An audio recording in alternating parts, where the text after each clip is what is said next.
Enjoying the breakfast? Good. Actually, a big thanks to John and the other guys that helped with cooking breakfast. This was John's big idea back there, so he's really helped us out. So big round of applause for John, please, for the breakfast. So it's always good to break bread together, whether that's at breakfast, lunch, or dinner, or whenever we can find it in, right? Did anyone, I'm looking around, did several of y'all were able to come to the Luketoberfest last weekend? What'd y'all think? I thought it was a great day. I thought it was really good. Great. What did y'all think in general? Like, what, did y'all meet new people? Did you see new faces? I did. Yes? Yes, quite a few families from the community. I thought so too. I think there were a few that literally just like saw it while they were driving by on the street. So our location actually worked to our advantage for once. They weren't speeding by, they were going slow enough they could loop in and join us for a little while. So met lots of new people. Saw some folks that attend St. Luke's but haven't been here in a while. And so their family schedules have been crazy, but they were able to bring their kids. So another big thanks to all the volunteers that helped make that happen, and also our staff, Nancy, Barbara, Lorianne, Robin, Mikey, everybody. I'm probably forgetting a bunch of people. Just a really big success, I think, for us, and it was nice to connect with so many folks. So last week, we were talking about the 3 big experiences that we really wanted to create here at St. Luke's for folks in our community. And those were experiences to meet God, and love and serve one another. And we spent a lot of time last week digging into what does it look like to meet God. And I think it was, I don't remember who it was. It was the table that was sitting here. I don't remember who was there last week. But we really talked about that loving God really manifests itself in action in some way. Oh, it was you. I think you said that it was love in action. And so I want to pick up where we left off in that discussion, because we talked about how do we start to create those experiences here at St. Luke's, and what do those look like? And when it comes to allocating sort of our time and resources, how can we support that kind of work? And so I'm hoping to pick up there. And what I'd like to start out by doing, because we talked about some things, for those of you that were here last week, think back in some of that discussion. We talked about maybe what does that look like here at St. Luke's. Does anyone remember some of the things that we talked about or came up at your table if you were here last week?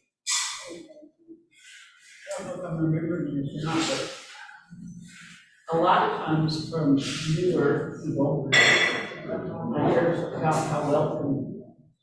Okay. Thank you. How welcoming. And I remember some things about worship opportunities and just all the different ways that we can provide that experience of deepening the relationship with Christ here at St. Luke's. And so what I'd like you to do is I'd like to get really specific if we could. So think about at your table and talk with your table, because what I'd like to come up with are really, really specific experiences. So like if you say, we're talking about what experiences we provide here and access do we provide here. And we talk about loving God, which last week we talked about is about deepening God, our relationship with God. What has that been for you at St. Luke's on the Lake, specifically? If you can think of one instance, it doesn't have to be all of them, if you've had more than one, but something that's happened here. So an answer would not be worship. Maybe it's, I came to Maundy Thursday 2 years ago, and this happened, this experience happened. Or it's not necessarily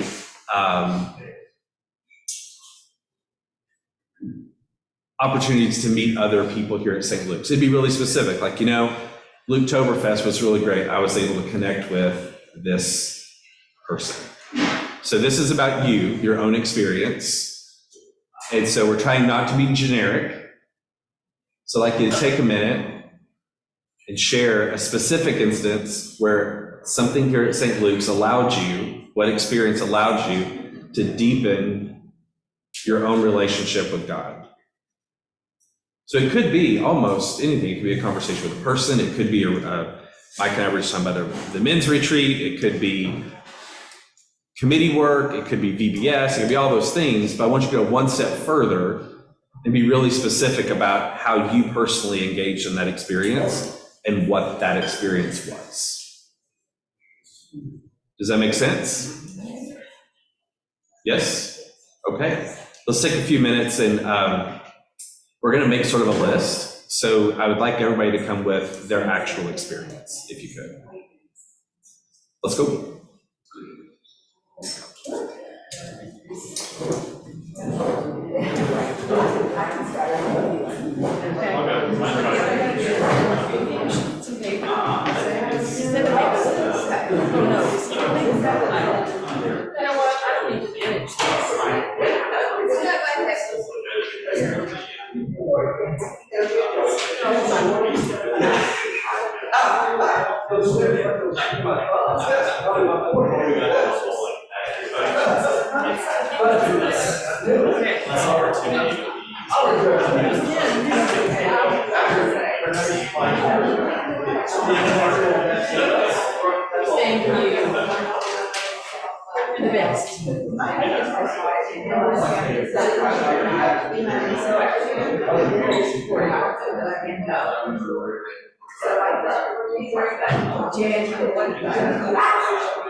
At least she's honest.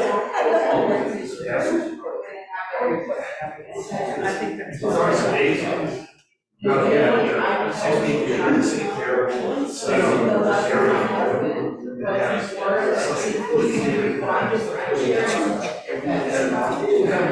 That's really neat. You know I know where everything is, right?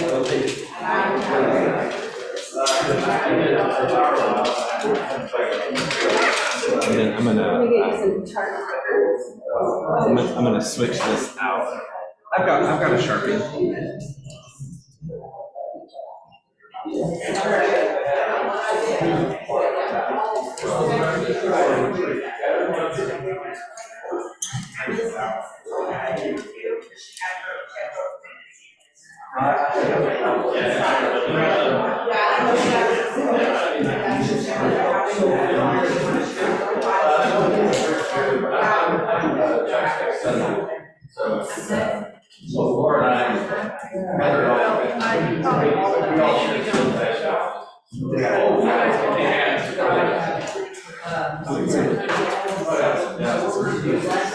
There's some flip heart markers too, in case you knew.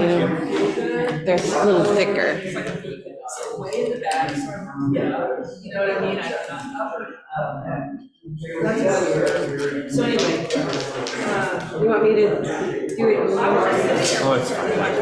These are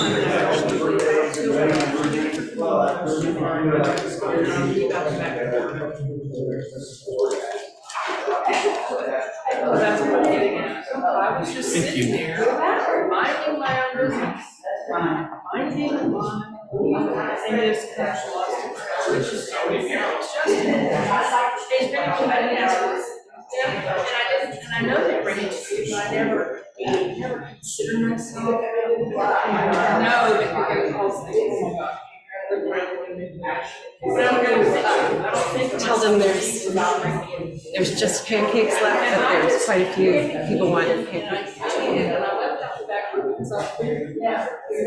You know, it's ridiculous. I mean, I don't know if it was the Holy Spirit or I was mad at it or I was upset. I don't know. But I mean, I said, before Nick comes out, he comes out and he gets in the car and I'm sitting here with him. He's like, what happened? something specific.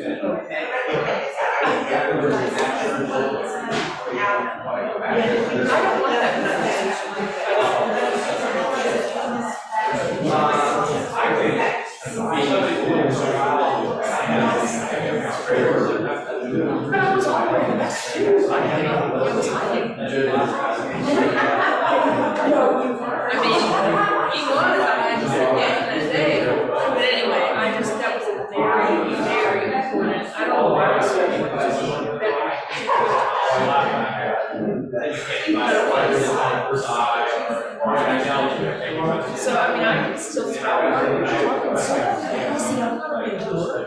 And generally, you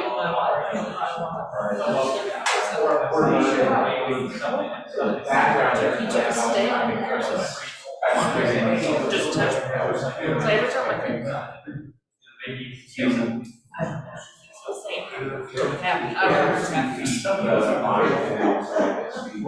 Maybe it's said, so, I guess.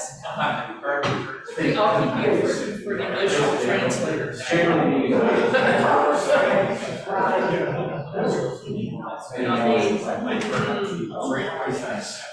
Somebody else out here, the kindest dude ever watched. It's really crazy. We have about 3 or 4 more minutes, and there are plenty of pancakes if anybody needs a second round.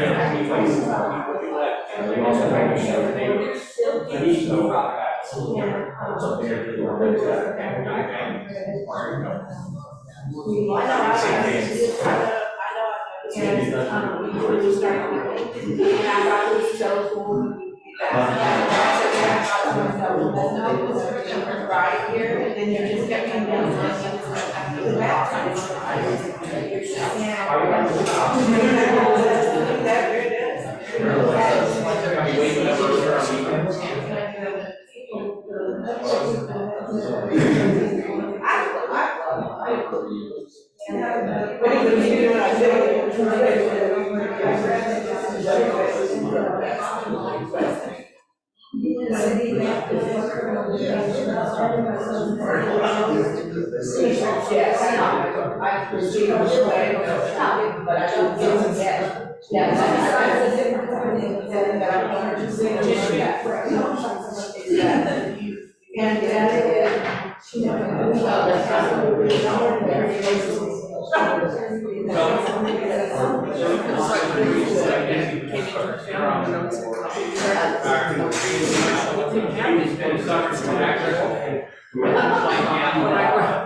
I told him, I said, thank goodness. I mean, he's much shorter than he got, you know. He saw him later. He was not still married to him. Probably with him. But he said, oh my gosh, you really got to talk. Yes.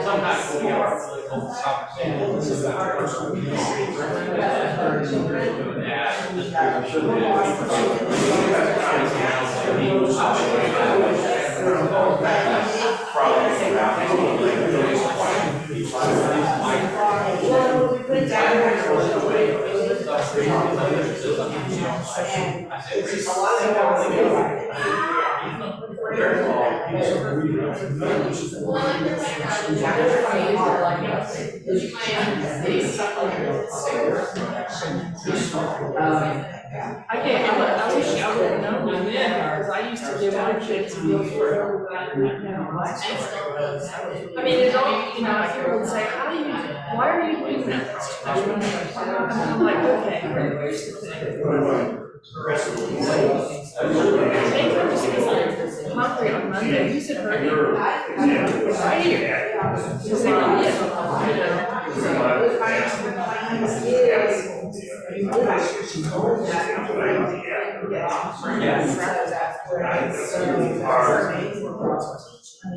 Just about one more minute.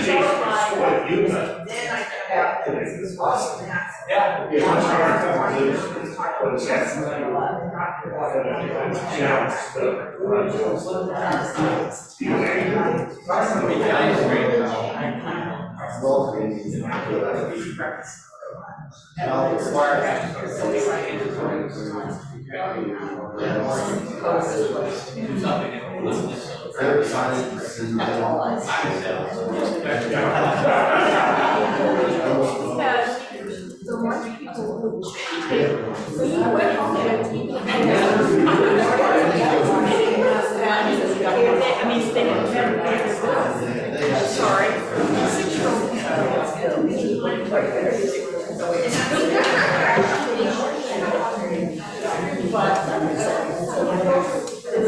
6-year-old that's what I was I'm not handing your parents anything in, I'm just handing the baby that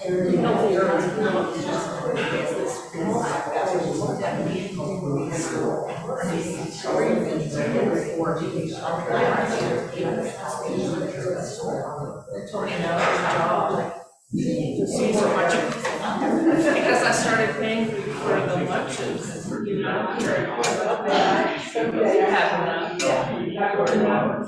I still have.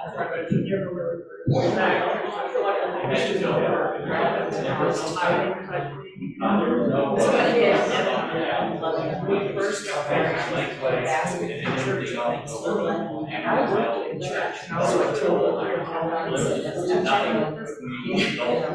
the basket shows up in my house,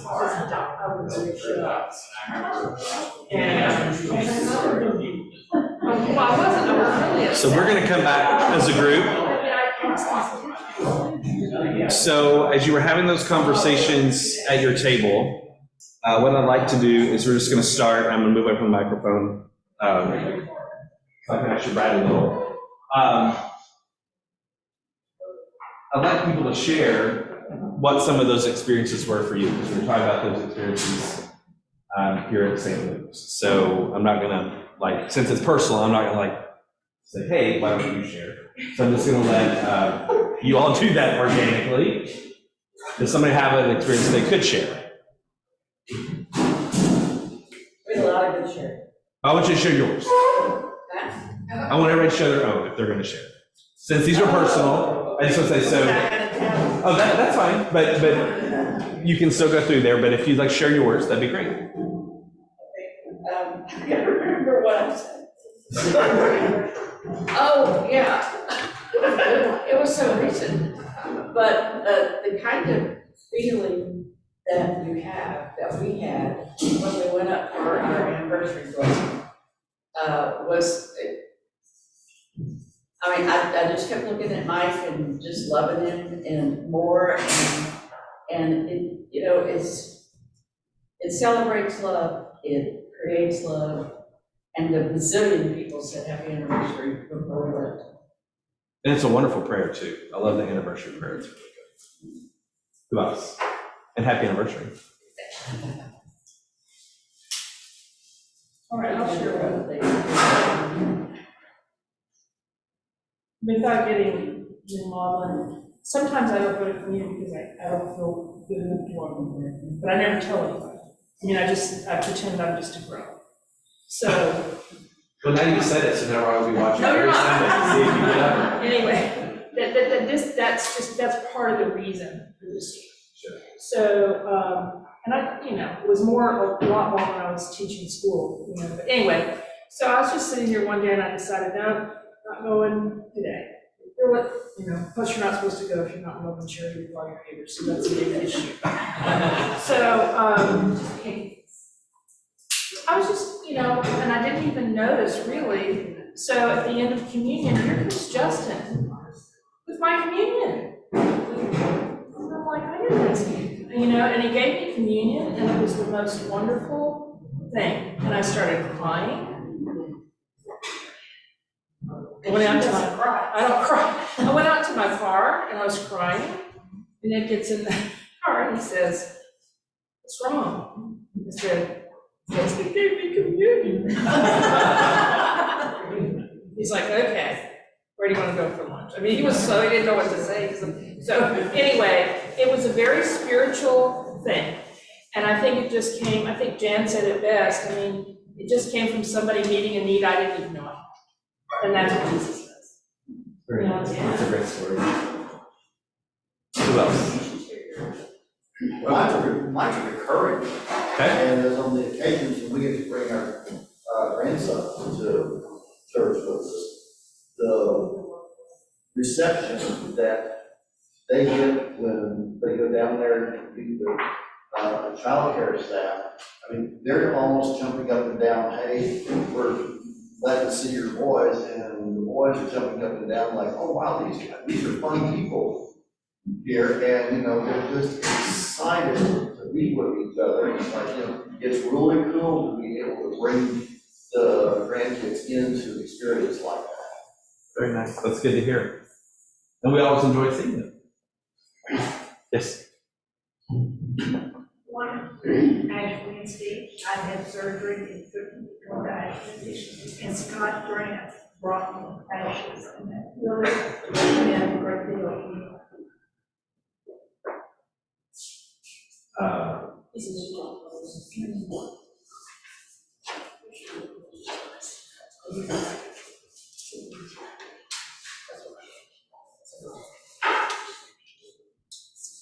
Okay.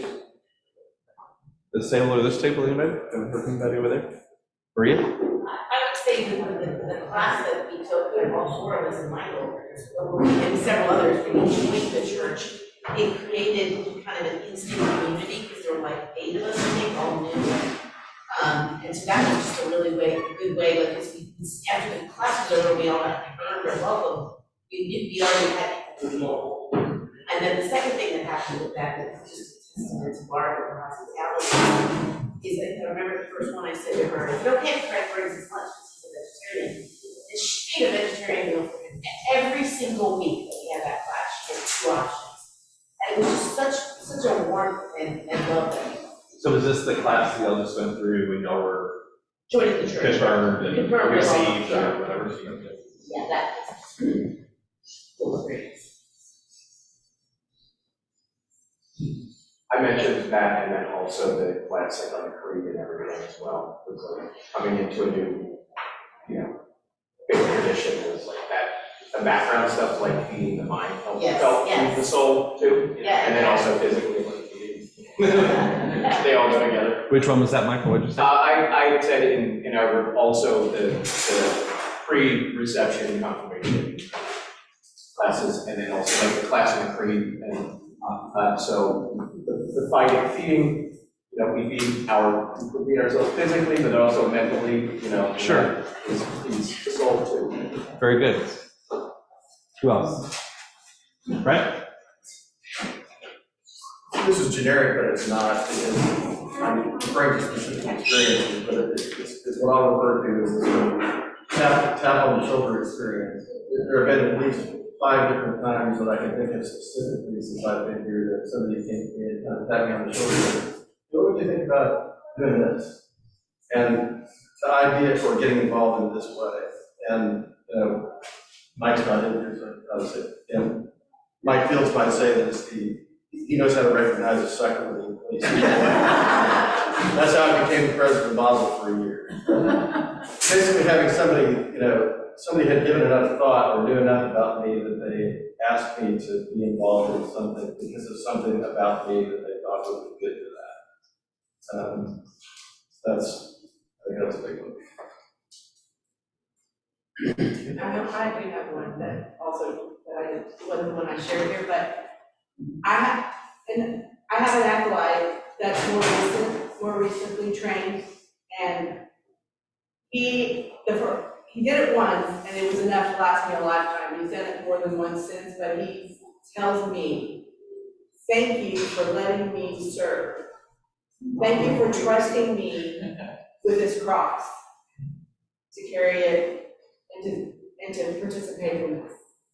And I don't want to cry in front of him, but what do they say? It gives me all feels. It's amazing. And he served today. But Oh, Katie, and then we'll go Paul. Okay, so, at a Camp Allen information session, I learned my daughter Amelia had said that her experience going to Camp Allen was like living through. And just the power of going on a kid, and just the power, that was her favorite thing she did all summer, and the power of knowing my kids who are very supported by this group. It's been a religious experience for me, and it can feel very Well, I was gonna say that I didn't participate in the Thursday morning men's discussion group. I think it's usually part of the church, I don't really know. 6 of us get together every Thursday to talk election area. That's a very powerful experience of sharing and encountering God.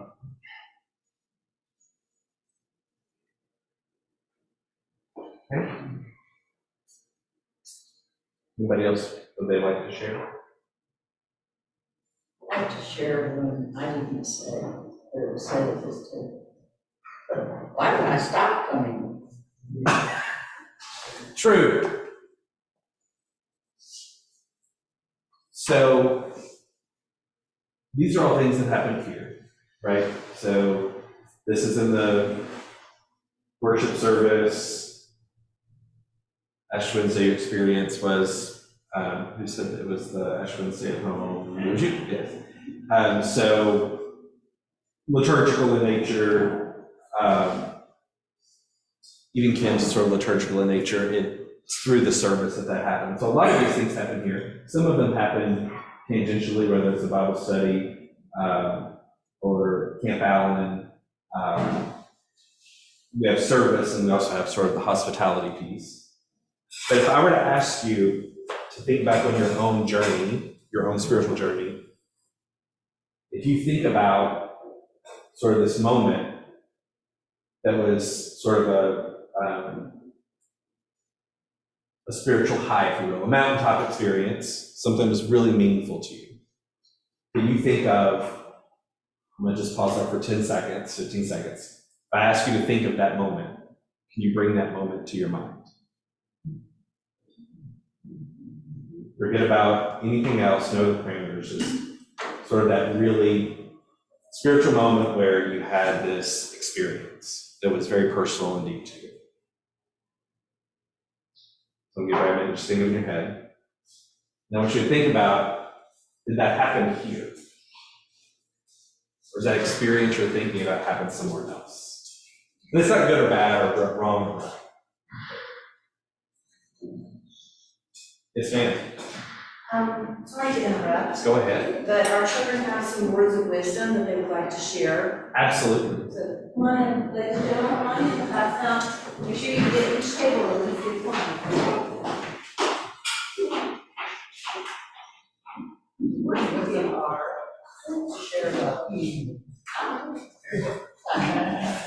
thank you. Thank you.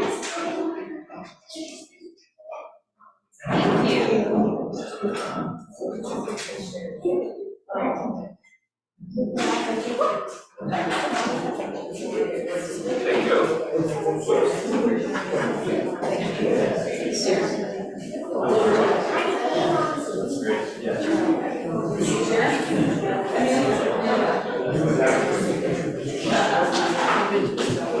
you.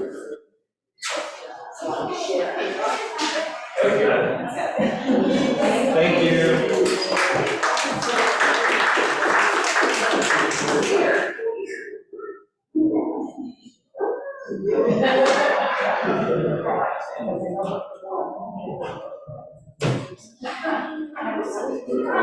So I think this is actually really appropriate. Good timing, right? So maybe this goes on the list. So real quickly, I think we'd be remiss if we didn't actually share the words of wisdom that we were just delivered. It's kind of like when Joseph gave communities, these are words looking for some of these days. So mine is share friendship. Ours is look into your heart, H-E-R-E-T. Say it again. Look into your heart, but it's spelled H-E-R-E-T. Look into your hair. What are y'all's words of wisdom? Your love. Share love. Look to God. And we also got share love. Look to God, share love. Look to God. Look to God. Be nice. Be nice. I got share nice. Share candy. Okay, so Katie got the good one. Share candy. Share candy. That's how we. So when we're thinking about those experiences, and actually having in mind, we're thinking about, okay, is it a St. Luke's experience or is something that happened outside of St. Luke's? So if someone has one that's outside of St. Luke's, are you comfortable sharing what that might be? If that experience happened outside of St. Luke's? Yes, ma'am. Everybody knows my deal with other words. I went kicking and screaming. I am not equipped to be a primary care doctor. You know, I told my husband, you give me a chemistry 20 machine and a CAT scan, and I'll take care of it. You know, if you go out to a rural village and see 5-year-olds and 2-year-olds and babies, Jesus, only thing I didn't make doctors. I mean, it's just like, no, it's not my skill, it's not my skill set. And year after year, you need to come. And the third year, my high school, non-ambitious college-age daughter says, Mom, you need to go. You're the only one in the family who's not been on a mission trip. God really equipped you. I was like, holy Toledo. So yes, kids have been on a mission trip here, you know, so they've had that experience here. Dennis has done under several times. And it wasn't like all of a sudden I had skills I didn't have before. It's not how God equipped me. But every village I went to, I was met with something I did not know how to take care of. And there was somebody at that village, that time, that had that skill. The first village, and the only time we've ever had a pediatrician go on any mission trip ever, was there that day at my village. And there was this baby that just like this sleeping baby, you know, I mean, babies sleep pretty hard. I really didn't know if it was a sick baby or just a sleeping baby. I really didn't know. You know, we go to the pediatrician, she's like, that's not an ambulance. Okay, you know, I mean, she just had those innate skills to understand. The next day, there's a guy who comes with a broken collarbone. Well, I'm an oncologist who, 3 weeks after my son broke his foot, finally got to orthopedist. And the orthopedist says, this is why you don't take fractures to oncologists. So, I don't know what to do with the broken collarbone. And that day, we had high school football players. Well, heck, he knew how to scrap up a broken collarbone there, and he fixed it. It wasn't like it was another doctor. The next day, it was the last day of the trip, and we had something like new diabetes. Well, we ran out of medicine, we ran out of tests, we ran out of everything. And there was a nurse that day who was not at Episcopal. And she pulls out her own stuff and sits down and teaches us all about diabetes and does the tests and does all the stuff. And it's like, well, it's like, are you paying attention? You know? I mean, it's just like, I called you, I will include you. Yes, I did that talk. That's awesome. Think you were going to say something? You were going to say something? No? I didn't see. No, I thought you were. I thought you had your hand up. The opportunity to serve. My son I say he's a damaged PTA survivor, so he really doesn't like all the volunteering I do. And I was telling him what was going on with Austin, Hope Austin and the RV park and Honduras Good Works. And he said to me, he's like, Mom, you need to be involved. You have to make sure these kids are fed. I'm right, because out of all my kids, he'd be the one saying, done it up. But to hear him, I needed to hear him to say that at that point, so I had to keep on going. I think of two specifically. One's kind of I really don't know exactly how to describe it. I had an employee whose father died, and her family was from San Angelo. And I drove down for the funeral because she had been out for the week for her family and whatnot. And I don't remember I don't remember what type of church it was that I went to, but first of all, there were an immense number of people in this small church that were there for this wedding. I didn't know a single person there, and actually most of them spoke Spanish, but the sense of community amongst people that were there was, palpable is not the right word, or palpable. I mean, it just impacts you because you'd like to be a part of something like that.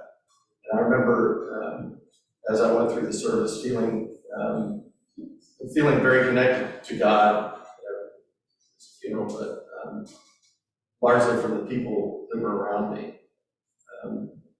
And the second one was when I was I went to St. Matthew's a long time ago, and I went on an adult retreat at the Lady Lodge. And sort of the combination of the weekend, sort of being out in nature and the music and the sharing, was really impactful to me. Anyone else? Sort of about that wasn't here at St. Jude's. For me, I'll share one. So Sarah and I got married. We were terribly young, terribly broke, and so we were.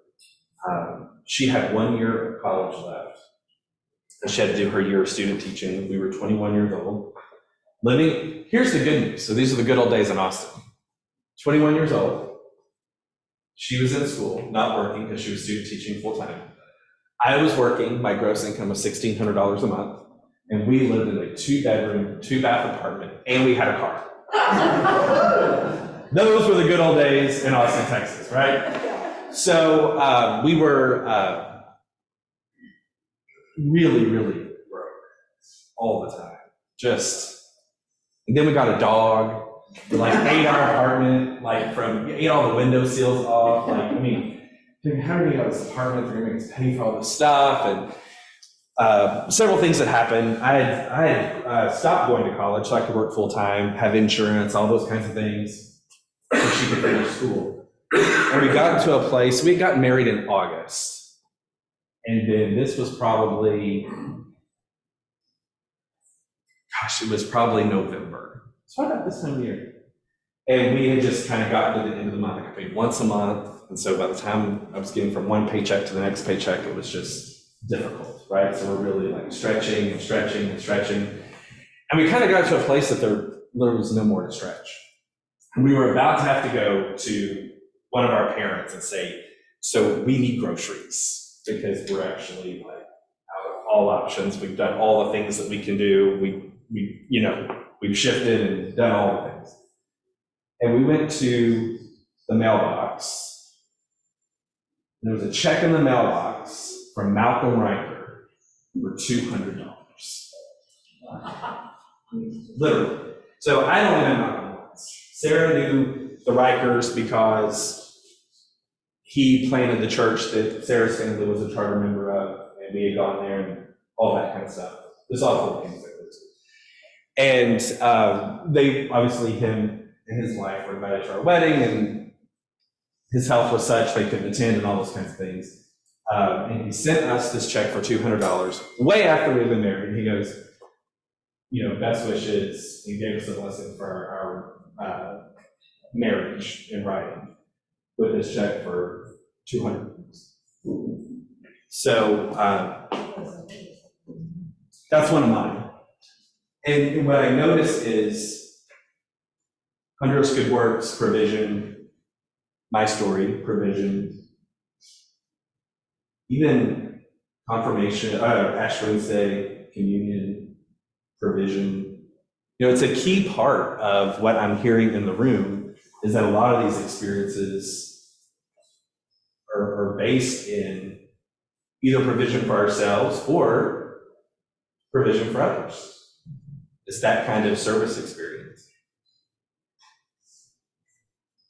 Any other sharing around what some of your own experiences? That's your. Yeah. I work, I volunteer at the Armadillo RV Park as part of my service work for my schooling. And this semester, we are like literally playing with the children to get them to come outside. As they go home, their parents are there, they get locked in, and they paste it to a TV, you know. So in an effort to get them to come outside and play, we've set up this play group that's it's really awesome. And I could think that this is what I'm doing to you. Well, 2 weeks ago was the first time I'd been there, and I ended up with the ones that are this tall or not, and we were playing in the sand, and so time ran out and we were packing up to go, and from here, I didn't even see her until she was almost in front of me. One of the little girls I've been playing with just walked up and hugged my leg. And the next time I was there, the blessing that I got was I was going somewhere away from where the kids were for a minute, but apparently one of them thought I was going to be gone longer because it was abuela, abuela.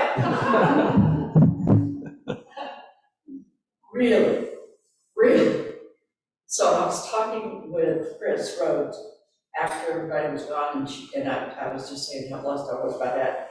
And she said, "Oh, it's much more than that. You have a very white face, and they have very not white faces. And most of the time, like in school, if their teacher's white, there's not trust or anything. And trying out that particular word exhibited so much trust. And that was, blessed to be a blessing thing." That's great. So some of these, like your story, so, these are sort of provision-based, right? And then we also have some of these, like your story there. Brad talked about sort of his experience in the community. And it is interesting. And I think I've been to one, it was actually a funeral as well, where someone in our office, it was actually a very similar story. Someone in our office, their family had passed away. So we went to this little church, Catholic, way out, almost to Lockhart. It was like Mustang Ridge, somewhere way out southeast. Little tiny church. We go in there, people are packed in there. There's like 4 of us that speak English. The 4 people that came from our office. That was it. The entire service was in Spanish. All the hymns were in Spanish. Everything was in Spanish. And it was a remarkable experience, even though we could only pick up on, whatever keywords we still remember from high school and college in Spanish, right? And so it's really interesting that even in those experiences when it's about relationship, there can be all sorts of barriers to that, right? You can still get that. If the Holy Spirit's involved, it really doesn't matter about what language is being spoken, or if you understand exactly what's going on, or the importance of all the different things that are happening. But we have lots of relationship blessings, even the anniversary blessing, Camp Allen, of course, for kids and adults. You know, that Camp Allen experience, whether it's a retreat like Brad mentioned or something like that. The men's retreat that we have here, we used to have women's days and women's retreats as well. I don't think we've had one in a bit, but these are all ways that we can help, or we've all experienced personally, how we can deepen our own relationship with Christ here at St. Luke's and in other ways. So the trick for us is to figure out, okay, so how can we invest in things that we know we're doing here that can provide those experiences? And then also, how do we identify the other kinds of experiences that happen outside of St. Luke's and bring them in, or at least make sure that we can connect people with those experiences? I think there's a lot of work right now around Camp Allen. And how do we connect more and more and more people with Camp Allen? And that could be Crucium for adults. That could be Yes and Happening for our teens. That could be summer camp for our younger kids. However you want to look at it. But I think that's a great example of how we are having this intentional push around. We know these are great experiences, and not just because they're fun, they're meaningful experiences. I think we can have lots of fun experiences, and we can spend our time as leaders and volunteers and staff having all types of fun experiences. But if we're really serious, we're gonna have to dig down and figure out what are the meaningful experiences and really focus on those things. And that's not that they're mutually exclusive. You can have fun, meaningful experiences. I thought Lutoberfest was great. And I was able to connect personally with a lot of people. It was great for my little nephew who ran around and wreaked havoc and all those things. So I don't want to make it seem like we're choosing. You know, it's the genius of and, as they say. So how can we do this in a way that we're identifying these key experiences? When we met earlier, we were talking about the meeting God experiences. A lot of those were around hospitality and worship. That's where a lot of those categories tended to come out, because it could be in relationships. But hospitality meaning, how do we welcome people when they show up? That can be active, meaning, how do we say good morning? How do we do these things? All the way to when you walk up in the parking lot, is it easy to get around? Do you understand where you need to go? You know, do you understand what's next? What's available for my family? And then even here in the loving God experience, that deepening phase, it's a lot of it's still based on relationships with others. Even your story with Honduras Good Works, that is how we're serving others. But the amazing part is there's always enough, right? And I think you'll see even this right now, it's stewardship season, and we sent out a letter and pledge cards this week. And the theme this year is Give Thanks with a Grateful Heart. It's all about provision. It's about knowing that there's enough, no matter what that is, that you can give back those gifts that we've received, because there is going to be enough, whatever that may be. And that's different for every person. Any other thoughts on this before we wrap up and head back upstairs for worship? I think that the most important experience of all is any experience that we share. So I don't think we can build community, I don't think we can have community unless we have shared experiences. You know, we sit here, I sit here sometimes with people that I know from church and say, you know, remember when we did, you know, that's an instant connection. So I think, I don't know how to drag people out of their homes, you know, to go to church. But I think, you know, providing things like Lutoberfest is a real good step. I walked away from Lutoberfest and I happened to be walking down the trunk or treat tunnel or whatever it was. And I saw you, he was down almost like on his knees, talking to this little kid, you know, and he wasn't just giving them whatever he had to give, you know, chips or whatever. He was really talking to him, you know, and I think all that stuff, I mean, if I had been the mother of that child, he would be back, you know, because, and it was just wonderful. And there were lots of things happening that day. I just remember that when it was very important to me because I'm a faith person. I tried not to be, but it's my curse. Well, and even like Kim Paul said, it was interesting. There was a young man at Trunk or Treat last weekend. He was a friend of Christy Divers, and it was so strange. I guess it shouldn't be strange, but it was. All of a sudden, this kid comes around, and he comes up, and he'd already been there a couple of times, right? So he comes back, and we said, oh, you want some more candy? He goes, oh, no. I just want to say thank you for giving us candy and whatever. And I was like, okay, you're welcome. That's awesome. And it's like, do you want it? No. And then I watched, he kind of made all the way around all the cars. And his whole purpose was just to say, thank you for giving candy and having a good time or whatever it is. And we're all going, who is this? Where did he come from? And they come to find out he's a friend of one of Christy Diver's sons. And he did that of sort of his own sort of volition or whatever. And that's one of those times where he closed the loop in the experience for us, for coming up and doing stuff and spending our time. So it's moments like that you really can build community. And I get what you're saying. It's like, how do you get people out of their houses to do the thing at the time of our choosing? Think about it. We plan all this stuff, and we ask people to come here at the time of our choosing. Whether we decide it's at 4 to 6 on a Sunday, or 9 o'clock on a Sunday morning, or 8 or 10:15. Brad works really hard to make it available online for church, whatever it is that we're doing. And so we've got to be thinking about ways to allow people to engage with us.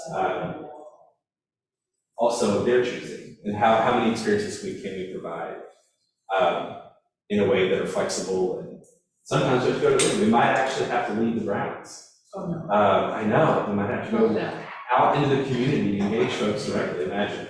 So thank y'all for coming this morning, and Reverend Ann will be back next week, and then we'll get back together and we'll continue having these conversations. We're going to talk about service next time, specifically. Y'all have a great day. Thank you.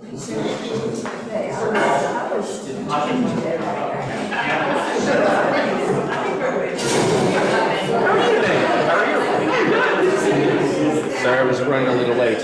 No, that's fine. How are things coming with the community? Well, I think we're going to the vestry meets today, and they'll bless that, and then we'll get off and running. I have a meeting with the diocese on Tuesday, and then again on the 4th. Hey, how are you? Yes, Jim's back. Good to know. So that'll, on the 4th, we should have a date for the training, and then the profile committee is meeting this Tuesday at noon, 11:30. So it's rolling out. It's rolling, yeah. Cool. If I can get once the vestry approves the 11th, because the other thing we're doing right now is there's so many. Right now, we have a lot of vacancies we're trying to fill. So it's not just the committees for the search committee, but Ann is putting together some additional standing committees. There's going to be like a liturgy worship committee. There's going to be a parish life committee. There's going to be, there's one other one that I think it's fine that we have 11 because we're making such a big ask of all these other leadership roles. So I just need them to bless that officially, because we can have anywhere from 6 to 12. Yeah, we just